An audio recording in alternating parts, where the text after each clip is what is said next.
semua, kali ini kami akan menjelaskan tentang cara untuk meningkatkan memori. Sebelum itu, perkenalkan kami dari kelompok 2 yang beranggotakan Gusti Nisrina, Alicia Fasakina, Safira Zalfa Arvinda, dan juga Devina Talita Erwin. Sebelum kita ke pembahasan yang lebih lanjut, kita harus tahu dulu nih, apa sih definisi dari ingatan itu sendiri? Ingatan adalah kemampuan rohaniah untuk mencamkan, menyimpan, dan mereproduksi kesan-kesan yang kemudian didefinisikan sebagai berikut. Yang pertama, mencamkan atau menerima. Artinya melekatkan tanggapan kesan ataupun pengertian ke dalam diri kita, sehingga kesan-kesan itu dapat disimpan dan direproduksi. Dalam melekatkan kesan-kesan ini ada dua macam, yaitu disengaja dan tidak disengaja.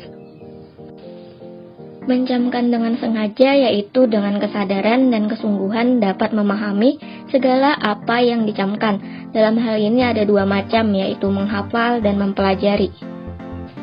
Sedangkan mencamkan yang tidak disengaja adalah mencamkan tanpa adanya kesadaran akan memperoleh ilmu pengetahuan. Biasanya hal ini terjadi pada anak kecil, misalkan mereka tidak sengaja belajar bahasa, berjalan, dan sebagainya. Yang kedua, menyimpan. Artinya, menata dan memelihara apa yang sudah kita lekatkan itu agar pada saat nanti dapat kita manfaatkan.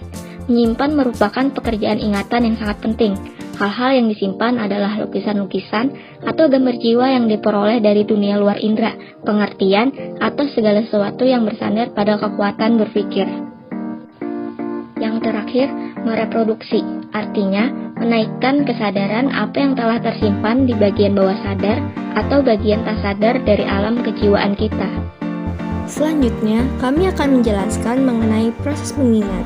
Menurut seorang tokoh psikologi yang bernama Hilgard, pada tahun 1975 terdapat 3 jenis proses mengingat. Yang pertama, recall, yaitu proses mengingat kembali informasi yang dipelajari di masa lalu tanpa petunjuk yang dihadapkan pada organisme. Contohnya, mengingat merek sebuah mobil tanpa adanya mobil yang sedang diingatnya tersebut. Yang kedua, recognition, yaitu proses mengenal kembali informasi yang sudah dipelajari melalui suatu petunjuk yang dihadapkan pada organisme. Contohnya, mengingat merek mobil ketika melihat bendanya atau bentuk mobilnya. Yang ketiga, reintegratif, yaitu proses mengingat dengan menghubungkan berbagai informasi menjadi suatu konsep atau cerita yang cukup kompleks. Contohnya, ketika ditanya sebuah nama, misalnya si Pitung, maka akan teringat banyak hal dari nama tersebut karena telah menonton filmnya.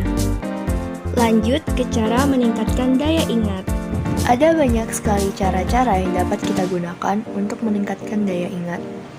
Seperti cara yang dikemukakan Barlow, Reber, dan Anderson dalam Syah 2004-174. Cara meningkatkan daya ingat antara lain, yang pertama, overlearning. Overlearning atau belajar lebih ialah upaya belajar yang melebihi batas penguasaan dasar atas materi pelajaran tertentu.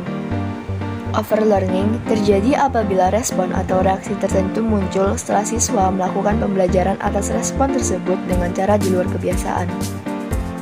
Contoh yang dapat dipakai untuk overlearning antara lain kegiatan berdoa yang dilaksanakan setiap hari. Kegiatan ini memungkinkan ingatan siswa terhadap doa lebih kuat.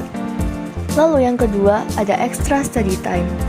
Extra study time atau tambahan waktu belajar ialah upaya penambahan alokasi waktu belajar atau penambahan frekuensi aktivitas belajar. Penambahan alokasi waktu belajar materi tertentu berarti siswa menambah jam belajar, misalnya dari 1 jam menjadi 1,5 jam. Penambahan frekuensi belajar berarti siswa meningkatkan kekerapan belajar materi tertentu, misalnya dari sekali sehari menjadi 2 kali sehari. Lalu selanjutnya yang ketiga ada mnemonic device.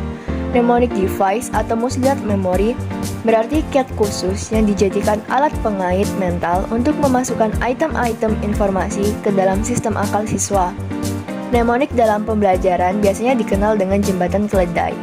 Contohnya, dalam menghafal tabel periodik disingkat menjadi Halina, Kawin, Robi, CS, Frustasi. Untuk menghafal golongan 1A, yaitu H, LI, NA, K, CS, dan FR. Kegiatan lain untuk meningkatkan memori. Selain yang telah disebutkan, banyak juga loh kegiatan menyenangkan lain yang biasa dilakukan sehari-hari yang ternyata dapat meningkatkan memori. Contohnya adalah bermain musik karawitan. Musik karawitan dengan tempo lambat dapat memberikan ketenangan dan perasaan rileks, serta dapat meningkatkan konsentrasi dan kinerja memori jangka pendek. Lalu kemudian, bermain ular tangga.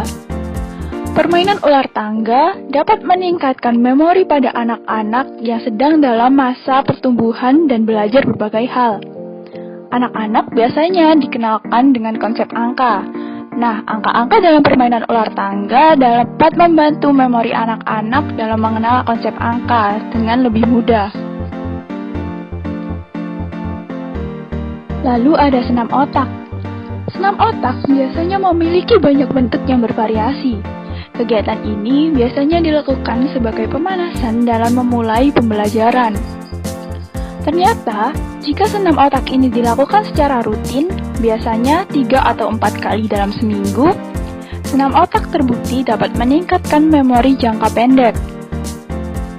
Selain itu, senam otak juga dapat digunakan untuk membantu penderita Alzheimer dan orang yang mengalami stres.